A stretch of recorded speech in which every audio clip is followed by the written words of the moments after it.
श्री गुरुदेव दत्त श्री गुरुचरित्र अध्याय 5 मराठी भावार्थ.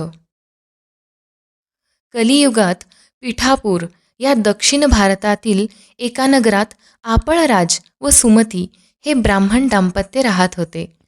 त्यांना पुष्कळ मुले झाली, पण त्यातील 2च जगली. त्यातला एक आंधळा व दुसरा पांगळा होता. आपल्याला कुळाचा उद्धार करणारा सद्गुणी मुलगा असावा ही त्या दाम्पत्याची फार इच्छा होती. एकदा त्या ब्राह्मणाकडे पितृश्राद्ध होते. भोजन तयार होते. ब्राह्मण अजून जेवायचे होते. तेवढ्यात भिक्षुकाच्या वेशात दत्त महाराज तिथे भिक्षा मागायला आले. तेव्हा सुमतीने त्यांना भिक्षा घातली व नमस्कार केला. दत्ताने त्यावेळी सुमतीला माते, जननी असे म्हटले व इष्टकामना पूर्ण होतील तेव्हा काय पाहिजे ते माग असे सांगितले. सुमती म्हणाली, तुम्हीच पुत्ररूपाने माझ्या पोटी जन्म घ्या व आमचे दैन्य दूर करा.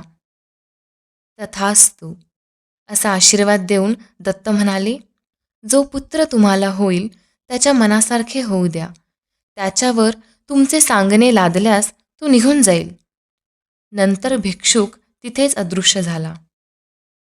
सुमतीने घडलेला सर्व प्रसंग आपल्या पतीला सांगितला.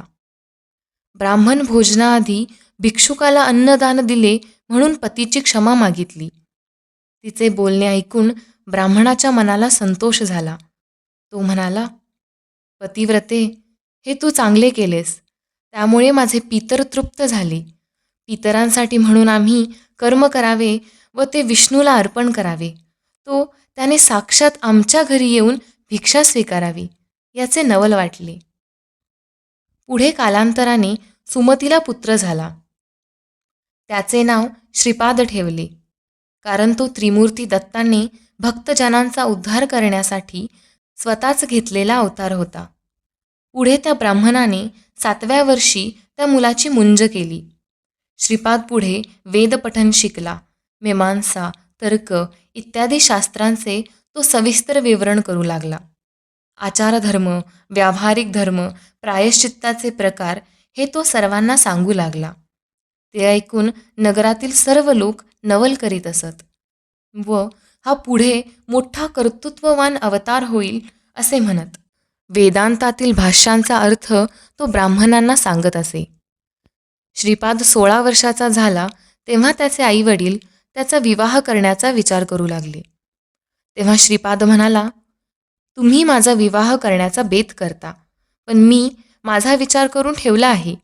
वैराग्य हीच माझी पत्नी, तिच्याशीच विवाह करण्याची माझी इच्छा आहे. ती वैराग्य स्त्री आणलीत तर मी विवाह करीन.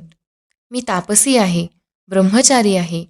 योगश्री वाचून अन्न स्त्रिया मला नकोत. हे माझे बोलणे निर्धाराचे आहे असे समजा. माझे नावच श्रीवल्लभ आहे. तेव्हा त्रिमूर्ती दत्तांच्या या अवतारात त्यांचे नाव श्रीपाद श्रीवल्लभ असे झाले. त्यांचे बोलणे ऐकून सुमती अत्यंत दुःखी अंतःकरणाने श्रीपादाला म्हणाली, तुझ्यामुळे आम्हाला आमच्या दुःखाचा विसर पडला. तू आम्हाला म्हातारपणी सांभाळशील, आम्हाला दैन्यापासून दूर ठेवशील असे वाटत होते. तुझे वडील, बंधू, एक पांगळा, दुसरा आंधळा आहे. त्यांचे पोषण आता कोण करील? आमचे रक्षण कोण करील? आईचे बोलणे ऐकून श्रीपादाने त्या दोन्ही भावंडांकडे अमृतमय दृष्टीने पाहिले. तो काय, त्यांचे वैगुण्य नाहीसे झाले. पांगळ्याला पाय व आंधळ्याला दृष्टी प्राप्त झाली. महात्म्याच्या दृष्टीपाताने त्या मुलांना योग्यता प्राप्त झाली. तत्क्षणी त्यांना वेद, शास्त्रे, व्याकरण वगैरे सर्व अवगत झाले. दोघेजण आम्ही कृतार्थ झालो असे म्हणत त्याच्या पाया पडले. वंशात अखंड संपत्ती, सुख व विद्या नांदेल असा आशीर्वाद देऊन तो साधू लोकांना दीक्षा देऊन त्यांचा उद्धार करण्यासाठी उत्तरेस बद्रिकाश्रमात गेला व नारायणाची भेट घेऊन त्याने आपले अवतार कार्य निश्चित केले.